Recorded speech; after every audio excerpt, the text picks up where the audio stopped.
Ladies and gentlemen, it is upon us. The regular season of college basketball is right around the corner. I am Jason Evans, and welcome to, I don't even know. What is this? Is it the 56th, 57th, 59th? I don't know. Guys, help me out. What edition of the Duke Basketball Report podcast is this? 60. 60? Number 60. This is our 60th podcast. Welcome, welcome, welcome. We are all ready for the preseason is done. We're ready for Duke basketball to get started. I am joined, as I always am, by my partners in crime. First of all, in Washington, D.C., Donald Wine. Say hello to the masses. Hello to the masses. Thank you very much, sir. And in Denver, Colorado, Sam Klein. Hello. I am just beginning to recover from having to eat Halloween candy all week. So if I die of some horrible like diabetes death or something next week, you'll know why. Sugar coma. Sugar comas are good things. They are a lot of fun. Until they're bad. Until they're bad. So we're going to get started this week by reflecting on some preseason stuff as we get ready for the regular season. And preseason stuff must mean an exhibition in which Duke beat the snot out of poor Augustana.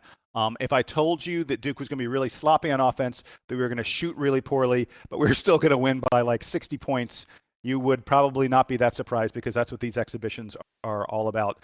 Actually, it wasn't 60 points. We only doubled them. Final score was 98-45 as the Blue Devils took care of Augustana over the weekend. And Sam, let me start with you. Tell me, are there any takeaways? Are there any things that you see in these exhibition games that you think is worth noting?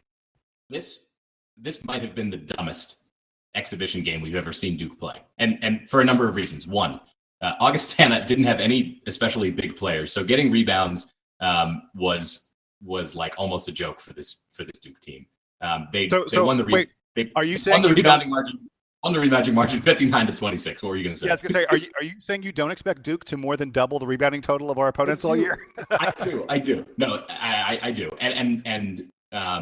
So that was kind of the first item. And I know that this happens every year, that we'll have big guys. So Chase Jeter would be the example of this guy this year. A big guy who's on the younger side, who hasn't produced much, and he comes in and he gets a whole bunch of rebounds. So he had 12 rebounds yesterday. And I think we may finally be turning a corner on the internet discussion as far as people not getting that excited about young, unproven player having large rebound total against a team full of 6'4" guys. So let's temper all the expectations about Chase Jeter. He got 12 rebounds against Augustana. And then on top of that, we had three presumably very key players for this team, Marquise Bolden, Jason Tatum, and Harry Giles, all not playing yesterday, or on Friday night, rather. So as far as being able to see the way the offense works and see, how we match up against other teams, we're missing a lot of that in this game. We're missing a lot of size, really. And we still, right. So we're missing three of the biggest guys on the team. We still out-rebounded them by more than double. I think that it would have been really, really great to see everybody on the team playing in these exhibition games. Obviously, that wasn't going to happen. And we're not sure exactly how much longer Tatum and Giles are going to be out. I know that Kay said that Tatum will be back for the actual opening game later this week. But outside of that, I think that the tough thing that we saw was that there isn't really a point guard on this team. Frank Jackson did it a little bit. He didn't turn the ball over at all, but the way that he handles himself and the way that he handles the ball coming up the court, you can see that that's going to be a concern for this Duke team. Not that they're going to have trouble scoring, but maybe that they're going to have trouble getting the ball to the right places. And you worry about maybe Grayson Allen being too aggressive going to the hole, which is what he was doing all night against Augustana. It was fine, but I want to see what the offense looks like with everybody back on the team. So it was a little bit of a waste for me. I think I'd said to you guys when we were planning this that I just felt dumb watching this game because I didn't think it showed us much of anything. It was fun again to see Emil Jefferson bring the ball up the court, and I really hope that that's not the solution that we come to as far as initiating the offense. By the way, you mentioned that Kay expects Tatum to be back for the Marist game. He said that Giles should play, Harry Giles should be back by the end of the month, that Harry Giles has started doing 5-on-0 drills, which basically means he's part of the 5-man team running through the offense, but there's no defense there. But good to hear that he expects Giles to be back by the end of the month. I personally think that we'll see Giles for the Michigan State game, which is November 29th, I believe is the date. I think that'd be a great time for Giles to make his return, although Michigan State, very physical team. I don't know if that's the way you want to begin your college career, but anyway, let me ask really quick. Donald, I'll put this question to you. And I know we sort of said, oh, wait, do we want to speculate about this? Well, screw it. Everyone else is speculating about it. I'm going to speculate about it. Donald, do you think that Bolden really was rested because he just had a tough week of practice, or do you think there was some double secret probation going on there? Honestly, I have no idea. I found out late last night the reason that, or like rumors about why he was not playing on Friday night. I honestly have no idea. If it was some double secret probation, then it's good to get that out now so that the entire team, it's a message to the entire team that, hey, if you screw up, you're going to be on the bench or you're going to be out for a while. So and it's good to temper that whatever it may have been before the season starts. If it is something where they're just being rested or something like that, I'm fine with that too. This, like you guys said, this is a game that I'm not worried about seeing everybody play 40 minutes. I want our guys to be rested for the start of the season, which on Friday, I mean, if you think about it, Friday, we got 2 games in a row, and then we have Kansas the following Tuesday. So you really get baptism by fire. And if it means that we have to rest some of these guys, or if some of these guys need to learn, get a message that this is how we play basketball and this is how we do things the right way, whichever way it was, I'm fine with it. I'm just frantically waiting for the Chronicle to come out with a poorly sourced story telling us about why he was not playing last night or on Friday. Yeah. and I'll say that to Rashid Suleiman, in case you didn't catch that reference. Yes. I'll say that while I think there may have been something going on there. Maybe missed a class, maybe wasn't paying attention in a meeting. Who knows what? Coach K clearly wanted to keep it private.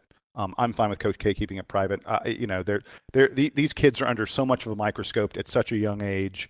If Coach K thinks it was better for Mr. Bolden to not play this game, I'm not going to argue with the Hall of Fame greatest coach of all time, so I'm fine with it. What the heck? And it doesn't really matter. The game, the Duke was going to double Augustana whether Bolden played or not. And in fact, Bolden probably learns a heck of a lot more playing really hard in practice against Emile Jefferson and some of the other Duke big men than he does playing against the dwarfs that were playing for Augustana. I don't say that to insult Augustana. They are what they are. So guys, let's you know what, actually, before we move on, I just wanted to say one thing that troubled me a little bit about this game and both exhibition games. Duke's assist to turnover ratio, in this game we had 14 assists, 15 turnovers. The previous exhibition game, I want to say we had 16 assists and 15 turnovers. I think that was the number. In any event, our assist to turnover ratio was 1 assist per turnover in our 2 exhibition games. Now, that was not playing against teams that are capable of pressing Duke, capable of being athletically, physically as quick as Duke. And I'm very concerned about the turnovers. We were really sloppy in this game. We were really sloppy in the last exhibition game. We've got 2 easy opponents coming up, and we'll talk more about them in just a little bit.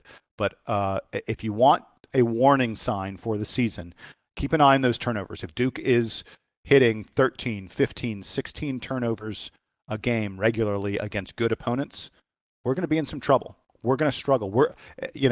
That's something that I'm bothered by. And if we have an Achilles heel, it is not having a natural point guard to control things, to get things started, and to keep the turnovers down. So that's the one thing that I saw from these 2 exhibition games that mattered. Not that anything mattered much at all.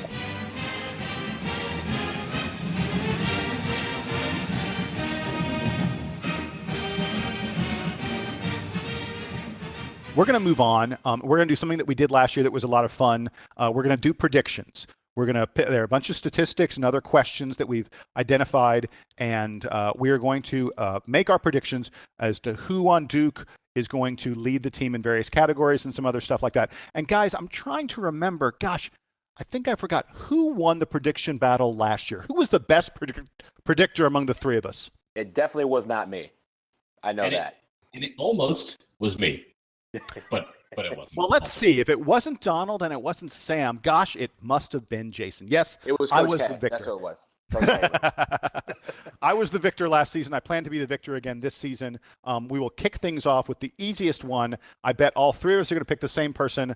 Donald, you go first. Who will be Duke's leading scorer this year? Grayson Allen. Sam? Grayson Allen. Yeah, it wasn't difficult. I looked at Tatum and Kennard a little bit. I think they'll be 2 and 3. But yeah, Grayson Allen will be Duke's leading scorer this season.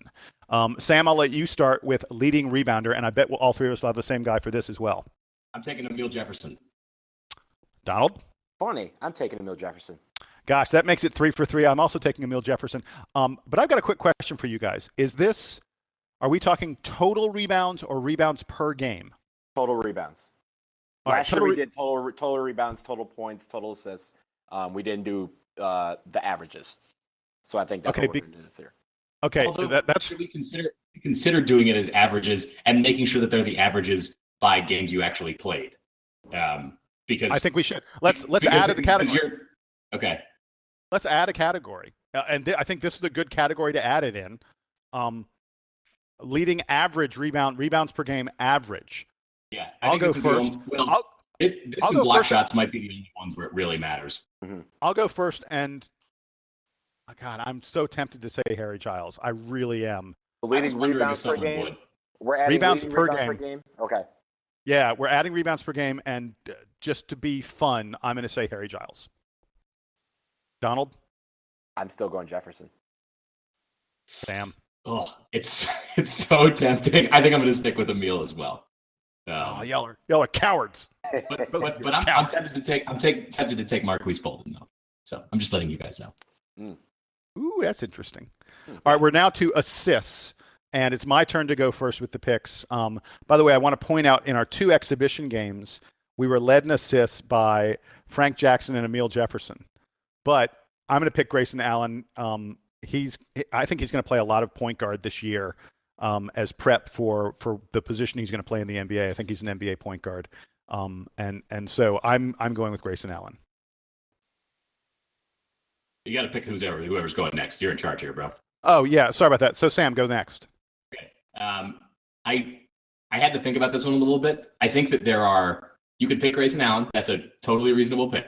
You can pick Matt Jones because for whatever reason, Coach K likes to have the ball in his hands. And I'm going to ignore both of those, and I'm going to take Frank Jackson. I think that, in general, Jackson's going to carve out a role on this team. I don't know how long it's going to take for all the big men to be good, like Giles early in the season, and whatever's wrong with Bolden, or I don't know what it is. But I just when I watched Frank Jackson this week, it seemed like he has he's up to the appropriate speed for a freshman, and he plays a lot of good defense. He looks really solid on defense. So I think he's going to get more minutes, and because he's getting more minutes, he's going to end up with the ball in his hands more, and he's going to get more assists. I like the rationale. Donald, your turn. That was really good. I actually also went with Frank Jackson for similar reasons.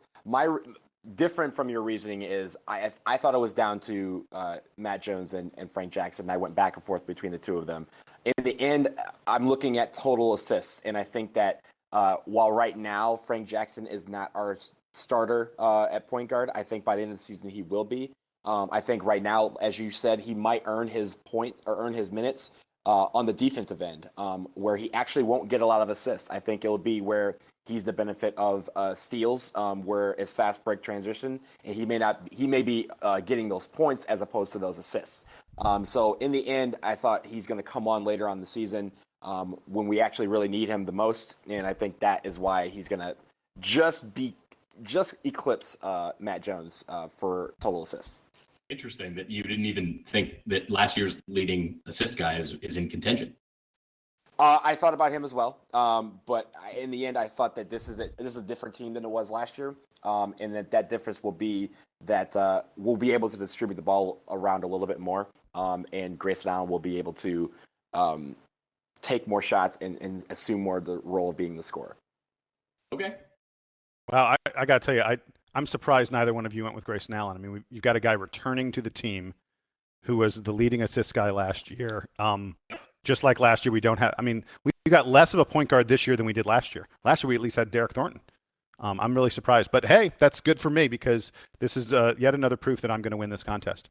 Moving on to block shots, and we're going to do total block shots and block shots per game to bring in the Harry Giles factor. And so on total block shots, Donald, I'll let you go first. Marquise Bolden. Sam? Emil Jefferson. Wow, those are the two guys that I wrestled with, and I'm going with Jefferson. I think it's going to be really, really close, but I'm going to go with Emil Jefferson. He was actually blocking shots fairly well last season before he got hurt, and I think he's just going to play huge minutes this year. So now, block shots per game, I will go first, and again, I'll go Harry Giles. I'm Sam? also going to take Harry Giles. Make it 3 for 3. Giles. 3 for 3. We all think Harry Giles is going to be a shot block king this year. Yep. As soon as he comes back, I think that is where he's going to step up and be really, really big for us. Until his knees explode. Yeah, and don't even say that. I think he gets -1 for that. Dude, yeah, exactly. You're penalized. I'm sorry. You're in time. You're the penalty. You got 2 minutes. Knee surgery before he's played a college basketball game. Give me a break. You have 2 minutes. 2 minutes in the box. right. I'll put myself on mute. You guys keep talking. No. Actually, wait. No, you will have to pick first in all remaining categories. All right. You fine. automatically go first. You get the disadvantage of not hearing our rationale. So, Sam, pick first on total steals. Steals leader. Frank Jackson. I said before that defense is going to be key for him, and that's going to be one of the ways that he manifests it. Very interesting pick. I think you're wrong. It will be Grayson Allen. I'm pretty sure he led the team in steals last year. He will lead the team in steals again. Donald, your turn. So I wrestled back and forth between Grayson Allen, Matt Jones, who I think last year was separated by 2 steals, and Frank Jackson. And in the end, I actually went with Matt Jones. I think Matt Jones is going to be a very close battle between those 3. But I think in the end, I think a lot of the times with defense, a lot of these tipped balls will end up in Jones' hands, and that gives him the credit for the steal. And I think he's going to get just a few more than Grayson Allen. I will tell both of you that while I'm appreciative of your picks, there is no way either Frank Jackson or Matt Jones will play enough minutes to have more steals than Grayson Allen, but your picks are already locked in. I'm going to win that category. Time for highest field goal percentage, and we're saying a minimum of 50 field goal attempts. So, if Brendan Bresser gets 2 out of 3 field goals, that does not count. So highest field goal percentage, Sam, as a penalty, you are still going first. Harry Giles. Donald? Emil Jefferson. Yeah, I think those were the 2 useful picks. Yeah. That's really interesting because my pick is Marquise Bolden. Wow, okay. Yeah. Okay. Yeah.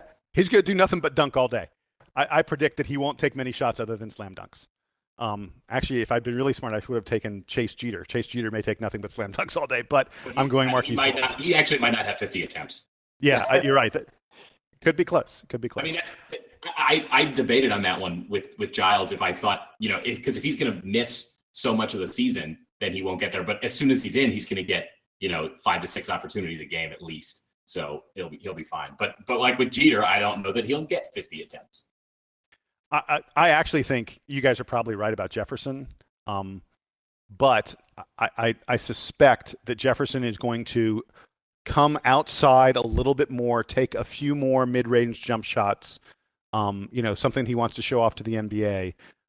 But I mean, Jefferson hit 68% of his field goals last year before he got hurt. So you guys may have me on that one. And Jefferson is not almost always, but for a large portion of the minutes going to be standing next to a center, like on his own team. So he's going to be forced to move outside a little bit just because there won't be space for him playing next to Giles or Bolden or Jeter. There you go. Yeah. All right, so we're on to highest field goal percentage, and you must attempt a minimum of 20 3-point field goal. I'm sorry, this is 3-point field goal attempts. So who will have the highest 3-point field goal percentage? Sam. Grayson Allen. Donald. Well, since Plumlee is no longer on the team with his 100%, I know Marshall Plumlee Award. I don't know. He was less than 20 3-point attempts last year, but I'm actually going to go with Luke Kennard. I also went with Luke Kennard. And by the way, for a guy whose name has not been mentioned very much in any of this conversation, I think we will look back on the season and we will go, damn, Luke Kennard had a heck of a year. You guys remember like early mid last season, I said that Luke Kennard is going to be the next 2,000-point scorer at Duke, which is a really difficult thing to achieve. And you're totally still on track for that. Yeah, exactly. I think I'm way on track for that, and I think he's going to have a really. If Luke Kennard, I'll be surprised if Luke Kennard doesn't average about 14 points a game this year. I'm serious. Wow. So, mark it down. 14 points per game for Luke Kennard this season. So the last sort of statistical counting thing that we have for for the Duke team, total wins. Total wins. Sam, how many games will Duke win this year? 37. Donald? I think he's looking at my piece of paper because I also went with 37. All right. Call me crazy. I'm going 38. Wow. The ACC is going to be really tough. We have a couple tough opponents. I think, pretty much to win 37-38, you've almost got to win the national title. That's what I think Duke is going to do. I'm down for 38 total wins. Can I change my pick or no? Is that locked in? What do you want to change it to? 36. No. You cannot revise it down. I was like, right before I said it, I was thinking I have 30. I wrote some notes out before we started, and I wrote 37, and now I'm like, man, I really should have picked like 35 or 36. And I thought it right before I said 37 too. I was like, because the implication of 37. So I think you can play a maximum of 40. Is that right? Correct. Yes. So if you win your conference title and the national championship, and you only lose 3 games, like if Duke only loses 3 games in conference, that's going to be awesome, right? So you're assuming that. No. You're wrong about that. This Duke team is going to be ridiculous come January and February. They're going to be ridiculous. I admire your optimism. I want to see the team as a whole, and I just don't know how all the pieces fit together yet. Maybe my tune will change in mid-December. When everybody's healthy and they're just crushing people and it's great. But I don't know. Sorry, keep going. I am telling you, our ninth man would start for virtually any team in the country. I don't even know who our ninth man is. Probably Javin Delorier, and I don't think you're right. No. Our ninth man is going to be like Frank Jackson. Actually, wait, Chase. Count off all the players. Actually, wait. Sorry. I was our eighth man. Our eighth man would start for any team in the country, I think. For many of them, yes. But that doesn't guarantee the wins. We're ridiculous. We are ridiculously good. Okay. My unofficial answer for this is 36. My official answer is 37. Donald, I'll ask you. Do you think we should allow him to do 36? He can do 36 because that means when we do make 37, then I win. Yeah. It's horrible rooting for the under, right? You're right. You're right. Worst thing. This is not a closest. This is not. If we win 35, we No, all. No, I know. I'm aware. This is definitely reeks of Sam basically doing the $1. The Price is Right. The $1. The Price is Right. Yeah. Yes. Or like, Duke will have 550. Duke will have 12 wins. 551. Okay. You talked about, Sam. You were talking about how hard it'll be to only lose 3 games in the ACC this year. So that brings us to our next question, our next prediction. How many ACC teams will make the NCAA tournament? Sam, how many ACC teams will be playing in the NCAA tournament? 9. Donald? I went with 8. I also went with 9. There's some folks saying it could be 10. I just think. I don't think. Did the Big East ever, when they were 16, get 10 teams in the tournament? It just seems like at a certain point you have to self-sacrifice. They did get 10 one year. They did. The ACC. There was one time the ACC had 9 teams, I believe, or they had 7 out of 9. They basically had the highest percentage. There was a year they had 7 out of 9 that was absurd. 7 out of 9 made the tournament. But the Big East, when they had 20 teams, they had 10 make the tournament. In the years when the ACC only had 9 teams, you played fewer conference games, and had more opportunities to prove yourself outside the conference. So you could end up with a losing record in the conference and still be considered really good. I think it's much harder to do that now. And if 9 teams make it, presumably like one of them will have a losing conference record, but they'll still have opportunities to beat good teams without having to sacrifice themselves to Boston College too much. Okay. I think that 9's the reasonable maximum you could expect. Yeah, well, that's where we went, but there's some folks saying it could be 10. They expect the ACC is going to be really, really good this year, which is why when Duke goes 15-1 in the ACC or something like that. Actually, wait, do we play 18? I think we play 18 games. 18 games. Sorry, 17-1. 17-1. Mark it down, gentlemen. 17-1 in the ACC this year. In fact, I said 38. I should probably revise my win total to 39, but I'm not. I'm a little crazy. Okay, so next question. Sam, how many times will Duke reach the century mark? How many times will Duke break 100 points in single games this year? Sam, before you answer, I already answered it. Oh, I was going to say, is this including the entire year, including postseason, or just regular season? Whole season. All season, including postseason, not including preseason. Right. What'd you say, Sam? 3? 3. Donald? 10. Wait, did you say 10? 10. 10. You know that we're not going by reverse Price is Right rules, right? Wait, let me rephrase. 10. All right, 10. fine. All right, so wait, I'm going to drop some knowledge on y'all. You ready for this? Last year, we hit the century mark 3 times. We did 2 the year before, then 1, then 0, then 1. In 2010-11, we did it twice. In 2009-10, which is when we won a national title, we did it 4 times. I looked back. The most times I can find that Duke reached 100 points was 1999. You guys remember the juggernaut of 1999. We reached the century mark 9 times that year. Oh my gosh. We were absurd. So I'm going to say 7. Wow. I thought 7 was huge. I thought 7 was ridiculous. 10. So I figured 2 of those are going to be in the tournament. So I said 8 during the regular season. I figured 2 in the postseason sometime. 10. Damn.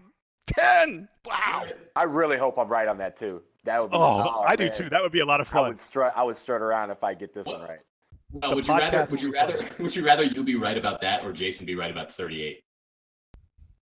38 means we won a national championship, so I'll be fine with him being right with 38. I don't know. Kentucky went 38-1, right? So yeah, never know. Well, we're not. Anyway, that's a fun game that the people can play. Yeah, there you go. And our last prediction question: we're all predicting that Duke makes the Final Four. Who are the other 3 teams that will join them? Sam, you're up first. I've got Kentucky, who everyone knows is really good. Boo! I hate you. I've got Virginia, who finally breaks through, and I have Oregon, who was very strong last year and returns most of their team. Donald? I think throughout the season it somehow averages out, and I think it's going to be Duke. I think Kansas. I think UVA as well. I think UVA beats Kentucky in the tournament. And my surprise, or not really a surprise, but kind of make it interesting, Louisville. Wow, you got 3 ACC teams. 3 ACC teams. Yeah, those are good picks though. They are, and I can't believe it. I mean, my picks are just not that original after hearing you guys. I've got Kansas. I think Kansas is going to be really, really good this year. Really good. I've got Oregon. I love teams that almost made the Final Four. They made the Final 8, and they returned. The vast majority of that team, and they add a nice player in Dylan Ennis. And then I've got Virginia as my 3rd team. Did all 3 of us pick Virginia? Seems like it. They're not going to make the Final Four. Yeah. What are we doing? What's happening? We lost our minds. We're being funny. At least none of us fell into the trap of picking Michigan State. Yeah, which means they're probably going to make it because that's how. So I got Kansas, Oregon, and no dudes left. All their dudes are hurt.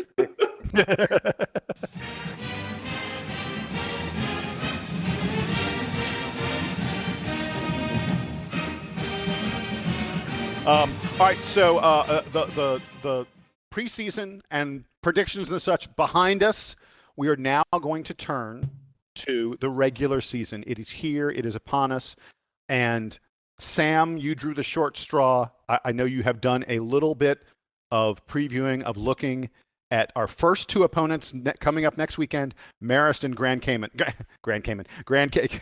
Hey, road trip, guys. Let's go to the Grand Caymans. Yes. Grand Canyon. Marist and Grand Canyon. That's Grand Cayman. We should call them Grand Cayman. That's kind of fun.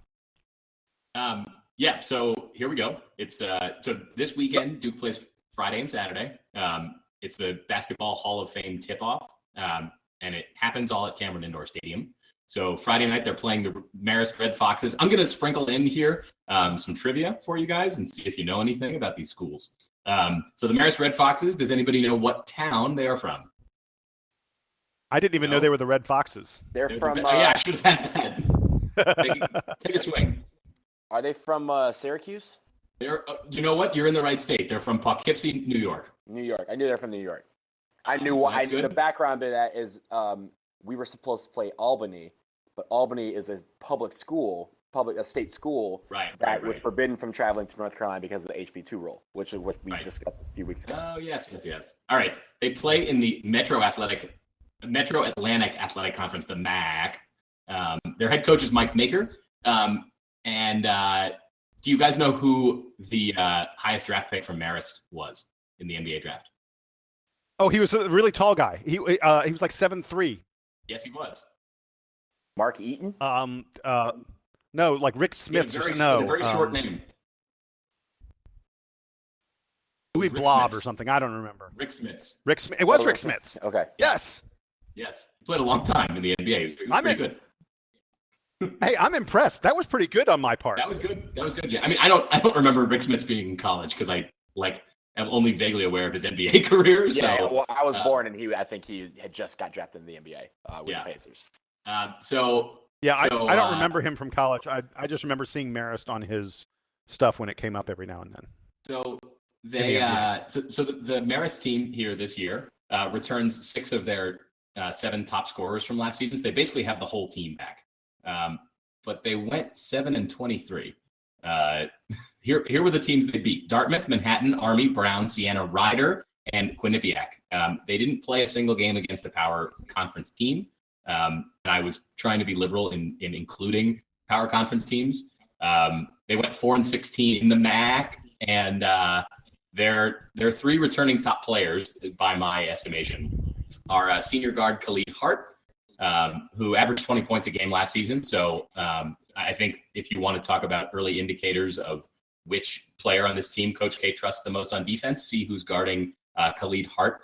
And then the second most important defender on this team is going to be guarding Brian Parker, who's a 6'2" sophomore. And he averaged almost 16 points a game last season.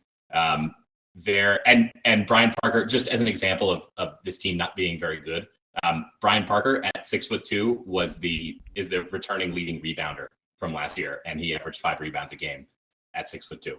And then they have a 6'6" guard from Iceland named Kristen Paulson, and he apparently can also rebound. But like looking over this team, there ain't a lot here. They lost a lot of games last year to a lot of mediocre opponents.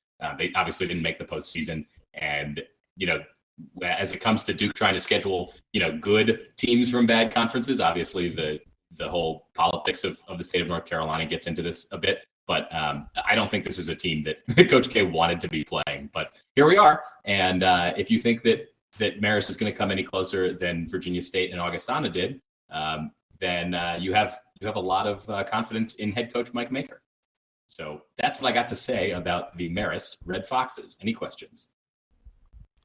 No.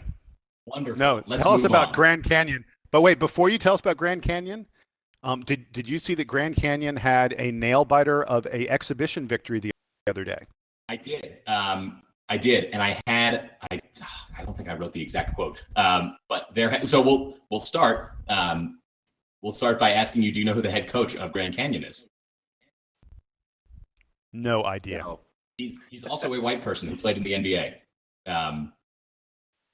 I'll go Dan Mark Marley. Eaton again. Dan Marley. Dan Marley. Right, yeah. Yeah. My man. Oh, really? Dan. That's Thunder pretty Dan cool. Marley in his 4th season as the head coach of the Grand Canyon Antelopes, or Product, colloquially just Product Lopes. of Central Michigan. There you go. So he's actually been pretty good there. particularly They were last year. good last year. Yeah, they were good. He's 59-37 overall, and as the head coach at Grand Canyon, and he is their first coach with them being a Division I school.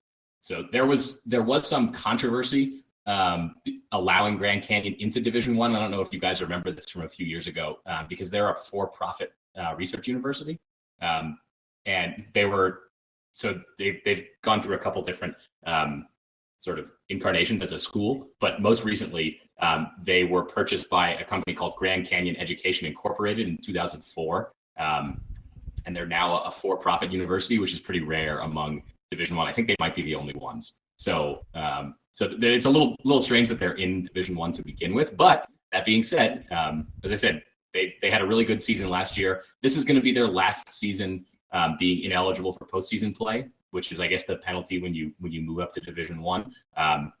They were allowed to play in the CIT tournament the last couple of years, which they did, and they did pretty well last year. They made it to the quarterfinals, but they haven't been allowed to play in their conference tournament yet. So I believe they will be this year, but they will next year.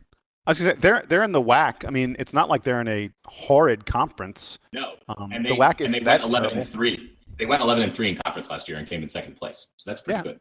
And they won 27 games. They'll be good for our RPI, as if the RPI actually means anything. No, but I was going to ask you. I saw the other day that they played. They had an 88-83 exhibition victory over Adams State. Do you know where Adams State is? It's in the state of Adams, I guess. Is it in I don't Massachusetts? I don't know, actually. Colorado. But Massachusetts is great. Colorado. Is it in? Oh, it is. You know what? I knew that. It's in Adams County.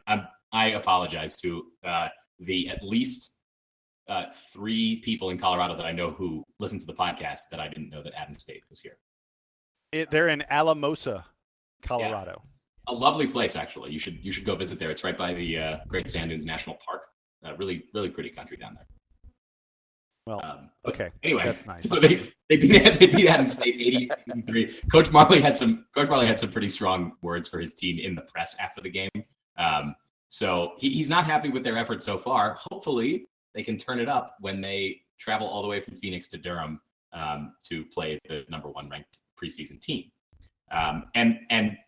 So similarly to Marist, they return a lot of their best players. They do lose one very prominent player who was their second leading scorer, whose name was Grandy Glaze. He won an award that I did not know existed until I did my research this morning, and that was the Riley Wallace Award, which is awarded to the top transfer in Division I. It's only been awarded for 2 years, so if you think that like Seth Curry was not awarded appropriately for being the top transfer in Division I a few years ago, it's because he wasn't eligible because it didn't exist yet.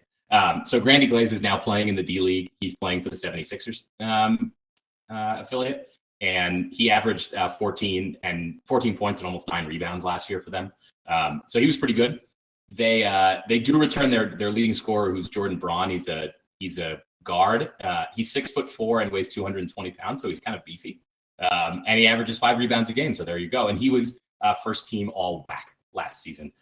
So look for Josh Braun to be kind of the focal point of that team. The rest of the team doesn't score that well.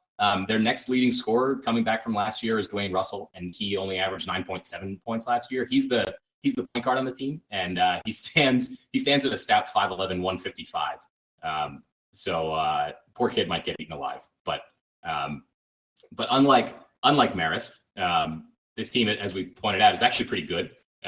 So not that I think that they're going to beat Duke, but that they are going to have a sort of interesting game with them. I'm curious to see the way Duke covers a big lead guard in Josh Braun. Not that I think that we're going to lose again, but they return 5 of their top 6 minutes getters from last year. They only lost, like I said, Glaze was the most important guy they lost. The only other notable loss is Dominic McKee, who transferred to Southern Miss, and he was a pretty bad shooter, but he did get a lot of minutes. So in summary, Duke is going to beat 2 overmatched opponents this weekend. One of them is actually good and reasonably, if they were eligible, could make the NCAA tournament this year, returning most of the team that came in second place in the WAC. Any questions on Grand Canyon? Well, if Duke doesn't score 100 points against Grand Canyon, I think Donald's prediction of 10 100-point games will be in trouble. I'll just say that. Well, that was I mean, when you're looking at these two games, you start off with we're getting Jason Tatum back for the first game, so you kind of see how he gels into this offense, and you kind of see him for the first time as a part of this offense. But also the fact is, we start off the season as we have the last, I guess, decade or so, where we have back-to-back games within 24 hours of each other. It's always the second game that's always the one question mark of how do you guys rebound from playing the night before, and within 24 hours they're playing again. I know they're two overmatched teams, but I was definitely considering that when I was going for, do we score 100 points in these games? Because that second game of a back-to-back is always the one that trips up the team. It may not be where it's going to be close in the margin of victory, but it's going to be close in, like, how does their body react to going for hard for 40 minutes against an opponent, and then mentally coming right back the very next morning in preparing for another opponent. So that was definitely taken into consideration. So Donald, you're saying you expect us to score 100 points 10 times this year, but you don't expect us to score 100 points against Grand Canyon Antelopes? I did not say that. I said I considered that, and I think we're going to get 100 in both of them. Okay.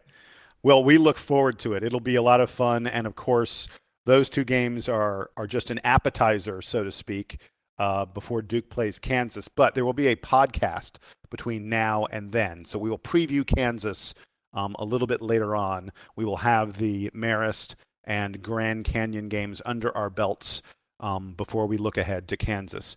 And gentlemen, I think we're going to put. We might even get to watch film on Kansas before we preview them, because I will apologize that I did not get to break down any game tape from Marist or Grand Canyon before this morning. You are forgiven. Thank you. Yeah, because I didn't either. So I didn't know where to find that. I don't know if YouTube has those things. It took a fair amount of Googling to figure out why they didn't play in the NCAA tournament. So I did that. Good man. I like that. Yeah. By the way, while we're warming up for that Kansas game with two patsies, Kansas actually plays a real team. Kansas is playing Indiana in just a few days. In Honolulu. That's in the actual tip-off headliner weekend. Yeah. On Friday they play Indiana on Friday. I mean, that's big. That we'll definitely be watching that. We'll have something to say about Kansas. They play Indiana in Honolulu, and then they have to fly all the way back across the country to New York for the game on Tuesday. So that is a big test for them. Yeah, I mean, it's several days. It's not like rough. Yeah, but I mean, that's still that. I mean, if you think about it, you got freshmen who have probably never traveled that far in a given time. So that's always a question mark. It's always something that you have to kind of take into consideration. I know they probably did when they signed up to be a part of this classic. Yeah, so my bet is they'll fly back to Kansas. I bet they fly back to Kansas after the Indiana game. They won't even spend the night in Hawaii. My bet. Mm-hmm. I guess they might. They'll probably take the red eye. Yeah, and they'll get back and they'll rest, all day Saturday, and maybe take a day off, and then on Sunday, Monday they'll do some walkthroughs before going out on Tuesday for the big game. Anyway, I bet it's hard to find a commercial flight from Honolulu to Kansas City. That's just me though. The Kansas Jayhawks are flying on their own plane. I'm aware of that. Flying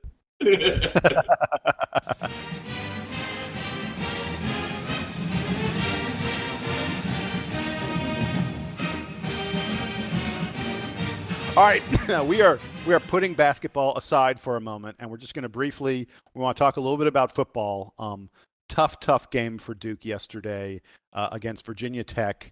A blocked field goal that got returned for a touchdown turned into a 10-point swing. Absolutely killer.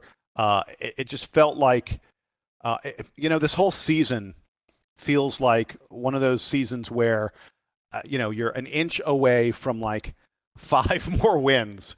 I swear we could have 6 wins already without too much being different in any of our games. It's just one of those years where it feels like every close play We've just come up a little tiny bit short.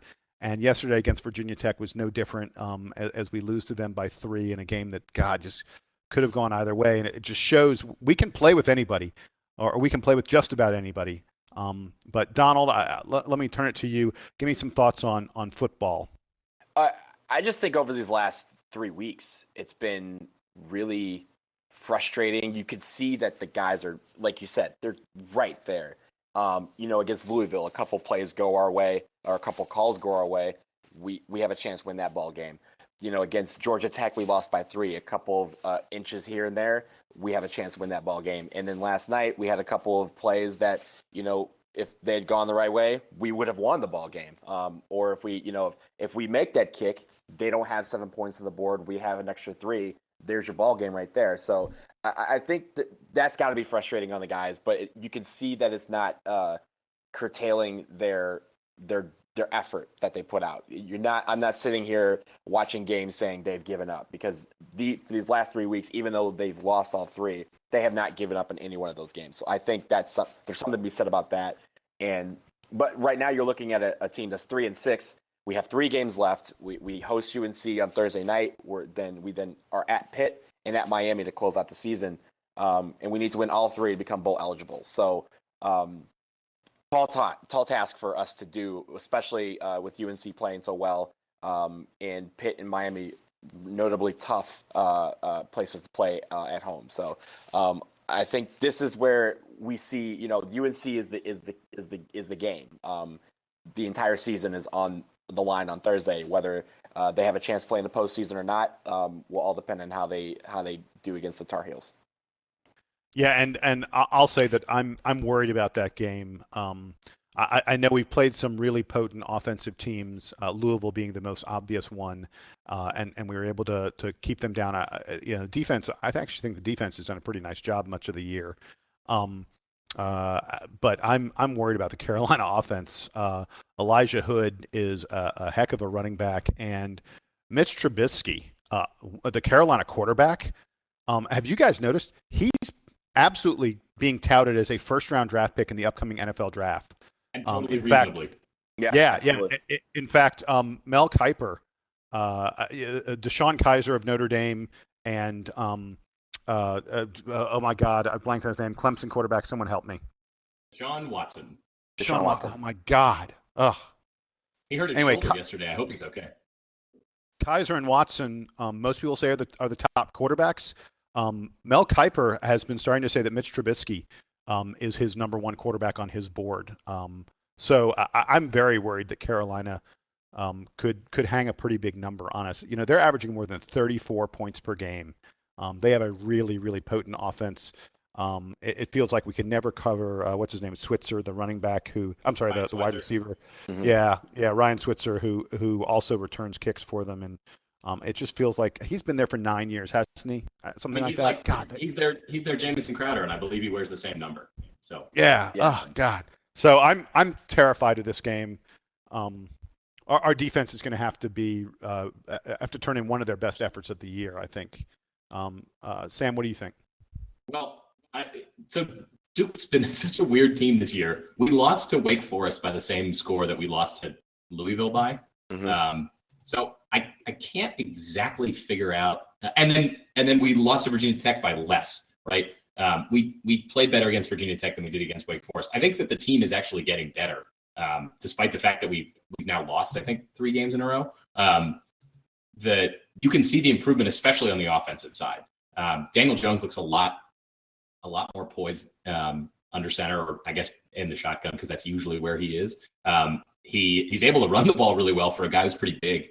And I think the thing that really stinks for the offense is that the running backs are all hurt now, and we don't know. We know that Duncan's done for the season, and Sean Wilson hurt his foot the other day. And concussion protocol. I mean, Sean Wilson is absolutely going to be under concussion protocol after that hit. So that's going to be really tough. I mean, Jones can run, but I don't know that you want him handling the whole load, and it's a short turnaround. So it's going to be weird to see how they figure out how to put the offense together after that. I think you're going to see some guys playing running back who weren't playing running back the rest of the season, or who just hadn't gotten any touches yet.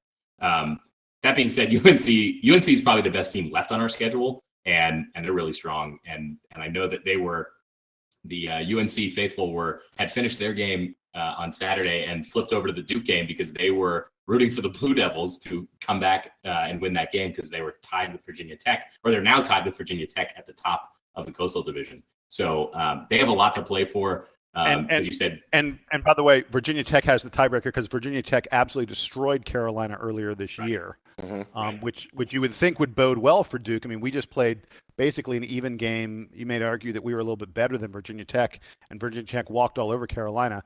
But 2 weeks ago, we lost to Georgia Tech. We played a really, really close game with Georgia Tech, and Carolina just destroyed Georgia Tech yesterday, beat them by like 25 or something like that. So this is coastal football. If you haven't been watching the last few years, this is what the Coastal Division is like. It's just kind of all over the place. And Duke at this point it's weird because we haven't won a game in conference yet, despite being competitive in almost all of it. The Virginia game was kind of crummy, but otherwise. Duke looked really good against Virginia Tech. We lost by 3 points, and there was a 10-point swing in the game when the field goal was blocked and returned for a touchdown. So I think it's totally reasonable to say that Duke outplayed Virginia Tech, even in Wallace Wade Stadium, which you could have been calling Brooks Field at Lane Stadium yesterday, given how many Virginia Tech fans were there, as they always are. So I just hope that this Thursday we don't see a repeat performance from a couple of years ago when we played UNC at Wallace Wade on a Thursday night, because that was miserable. That was awful. Yeah. That was awful. How is it that our two least competitive ACC games were Wake and Virginia? How did that happen? Not clear. How are we better against Louisville, Georgia Tech, and Virginia Tech than we have been against Wake and Virginia? Oh, I mean, it's been a frustrating year. I'm telling you that this team is getting better. It's just harder to tell because the opponents are also getting better. Right. Yeah. So to the casual observer, you might not realize it, and that's just kind of the sad truth of the season. I hope that Duke may be able to win out 2 of their final game. I don't think we're going to be able to win all 3, but you could reasonably see Duke winning 2 more games, being 5-7, and then getting to play in a bowl game because they had a high APR or whatever it is that allows 5-7 teams to play in bowl games. I think I'd feel pretty weird about it if that did happen, but it's certainly not unreasonable. And I think that Coach Cutcliffe has said the last few years that the best thing about playing in the bowl games is getting those extra few weeks of practice, because you can start, sort of prepping the team for the next year. And this will be the first, if Duke misses the bowl season this year, which it's not unreasonable to say is going to happen, it's going to be the first year in 5 years that they haven't gotten to get that extra practice. So we'll see how that plays out for them. The season isn't over yet, but I want to reflect with you guys on one thing. If I told you at the start of the year, look, a lot of people were skeptical about this season because they said Duke had a tougher schedule than we have had in the past few years, and I think that's absolutely true. It's a tough schedule for us this year. If I told you that we were going to lose our top offensive player, Thomas Sirk, if I told you that we were also going to lose arguably our second best offensive player, our leading returning rusher in Jella Duncan, if I told you we were going to lose our best return guy, the best return guy in the country, and our best defensive player in Devon Edwards. I mean, think about the guys we've lost to injury this year, that we've been as competitive as we have been against really high-quality teams. It's a testament to Cutcliffe's coaching. It's a testament to his recruiting and to the effort that these guys put in. I know 3-6 is not what we'd hoped, and it's not like 3-9 is impossible to see happening. I hope and expect that we will win, 1, maybe 2 of these remaining games. I'd really like us to. There are 3 very difficult games, 2 of them on the road. But even if it ends up 3-9, this was not a bad Duke team. This was not the kind of Duke team that we've seen in the past that really struggled. And I think it'd be great if they could find their way to make it to a bowl game. It would be a wonderful, wonderful reward for them. They haven't gotten what they deserve this season.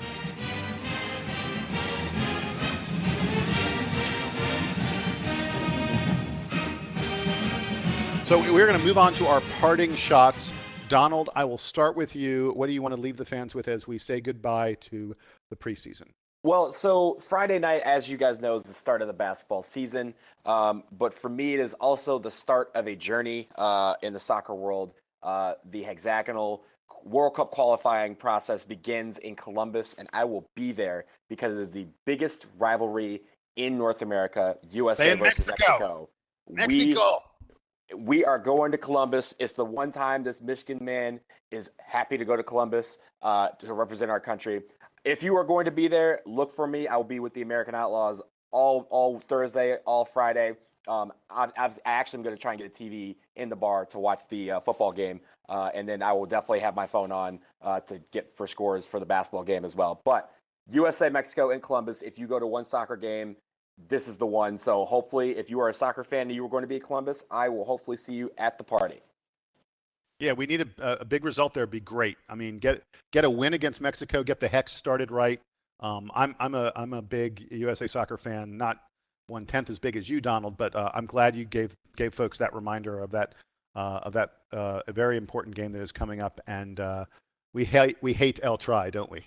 Oh yeah, but Jason, next time you have a game, you have a couple games coming to you in Atlanta. We're gonna have to go catch a match. Oh, I look forward to it. That'd be awesome. Yeah, that'd be a lot of fun. Sam, it's your turn. What is your parting shot, sir? I didn't have anything. You didn't have anything. I came up with one. Just to note that it was really cool to watch the Cubs play the Indians in the World Series. I've stated before I'm a big baseball fan. So So wait, did both of you stay up until like 3 a.m.? Could you not fall asleep after Game 7? No, I'm not. I fell asleep at 4 a.m. that night. I live in Mountain Time, so it was. I mean, I say that I wake up really early in the morning. So it was still kind of a pain. I went over to watch the game with some friends, and I didn't feel great on Thursday morning after the game. And I didn't even necessarily have a rooting interest in it. I was just, watching it. But playoff baseball is like the most stressful thing I think you can watch on television. And that's going to rank up there as one of the better, if not the best. Oh my God. That's maybe the best Game 7 I've ever seen. Baseball games, not like Game 7s or anything, like just baseball games. That was like I grew up in Detroit. I hate Cleveland sports. I hate Chicago sports. And those two cities had a team that were trying to get rid of a long drought in the World Series in a Game 7. And I was standing watching for the last like 2.5 hours of that game. I was standing 2 inches in front of my TV just screaming at every single pitch. It was riveting stuff. Yeah. No, it was really great. So congratulations to the Cubs. Sounds like they had a pretty awesome parade also on Friday. Yeah, it was the 7th largest gathering of humans ever in history. That's awesome. Are you serious? Yeah, 7th I saw something gathering of humans ever. Over 5 million. They had like 5 million people. 5 million people at the parade. That is crazy. Yes, pretty good. Wow, that's really cool. That is very cool. Well, my parting shot is a very simple and very obvious one, which is, as of this moment right now, there are 351 different teams that have the exact same dream. There are 351 teams in college basketball, and they are all undefeated. And we're about to embark on, I guess it's a 5-month or so odyssey, 5 to 6 month odyssey that will leave us with only one team standing atop the mountain. And it's a beautiful moment. It's something I enjoy every single season. I've been a college basketball fan my whole life. I can't even remember how young I was when I started watching this game. And it begins again. And I'm just really excited for it to get started, probably because I think that we're the best team we've been in a decade and a half or so. So I really think this is going to be a good Duke team. I can't wait. One of my favorite things, speaking of everyone being unbeaten, one of my favorite things about college basketball season is Ken Pomeroy on Twitter counting down as every team gets beaten for the first time. So there will be a flurry of it starting this weekend when half the teams are going to lose their first games. Yes. Yes. And it won't be as much fun from that moment on. But by the way, speaking of Ken Pomeroy, like everyone else, he has Duke atop his rankings. We are the preseason number 1 in every poll there is out there. We bring a truly, truly unique mix of unbelievably talented freshmen and really, really talented, experienced upperclassmen. It's a combination that doesn't happen much in this game anymore. 38 guys, mark it down. 38, maybe even 39. This team is going to win a ton of games. Y'all got anything else? No, I would have also added that I'm just excited that we're still doing the show and getting to do another season of this because it's a lot of fun, and glad to have you guys on board with me. I mean, this is episode 60, and all that means in my mind is we have 60 podcast episodes worth of experience, and we're just going to get more. Just like Coach Kett says, we get more practice. We go to a bowl game, right? We have another basketball season, so we're going to get more practice of this. Perfect. There you go. Way to tie back. Yeah. Well, it all begins in just a few days. Let's get the ball in the air. Let's get it tipped. Let's get it started. Folks, we'll be back with you next weekend after Duke has played a couple games. Until then, it is time for the Duke Band to take us home.